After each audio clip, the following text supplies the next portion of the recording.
আসসালামু আলাইকুম। আজ আমি আপনাদের ইউনিক একটা রেসিপি তৈরি করে দেখাবো।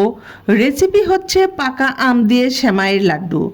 এই লাড্ডু যে এত মজার হতে পারে ভাবতেও পারিনি, কারণ আমার বাচ্চারা একেবারে তৃপ্তি সহকারে খেয়েছে।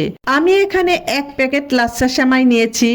আপনারা যে কোনো সেমাই নিতে পারেন, তবে ঘিয়ে ভাজা সেমাই দিয়ে তৈরি করলে টেস্ট ভালো আসে। আমি এখানে একটা বড় সাইজের পাকা আম নিয়েছি।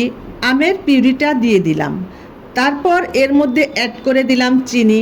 চিনিটা যে যতটুকু মিষ্টি খেতে পছন্দ করেন। দিয়ে দিলাম সামান্য একটু লবণ। অনেকে মিষ্টি জাতীয় খাবারে লবণ পছন্দ করেন না, তারা স্কিপ করতে পারেন। সামান্য একটু গোলমরিচের গুঁড়া অ্যাড করে দিলাম। দিয়ে দিলাম লিকুইড দুধ। দুধটা আমি আগেই জাল করে ঘন করে নিয়েছি। সব উপকরণগুলো মিশিয়ে নিচ্ছি। চুলাটা আমি লো হিটে রেখে দুধটা শুকিয়ে নিব। দারুণ মজার একটা আইটেম। আমি কিন্তু দুধটা শুকিয়ে আসা পর্যন্ত নেড়েচেড়ে জাল করে নিব, যেন আঠালো ভাব চলে আসে, যাতে খুব সুন্দর করে লাড্ডুটা তৈরি করতে পারি। দিয়ে দিলাম ঘি। অবশ্যই আপনারা ঘিটা অ্যাড করবেন, তাহলে খুব সুন্দর একটা ঘ্রাণ আসবে।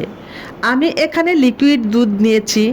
আপনারা চাইলে গুঁড়া দুধ দিয়েও এই রেসিপিটা তৈরি করতে পারবেন।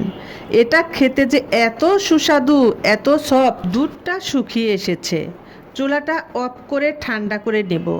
ঠান্ডা হয়ে আসলে আর একটু শক্ত হবে। হাত ক্লিন করে ঘি মাখিয়ে আমি গোল শেপ করে নিয়েছি। আপনারা চাইলে এটা যে কোনো শেপে তৈরি করতে পারেন। এর উপরে কাঠবাদাম, কাজু বাদাম কুচি করে দিয়েছি। সাথে কিশমিশও দিতে পারেন। বাদাম কিশমিশ দিলে দেখতে যেমন সুন্দর এবং খেতেও দ্বিগুণ স্বাদ বেড়ে যায়। আপনারা ভালো থাকবেন, আমাকে দোয়া এবং সাপোর্ট করবেন। আমিও আপনাদের পাশে থাকবো। আল্লাহ হাফেজ।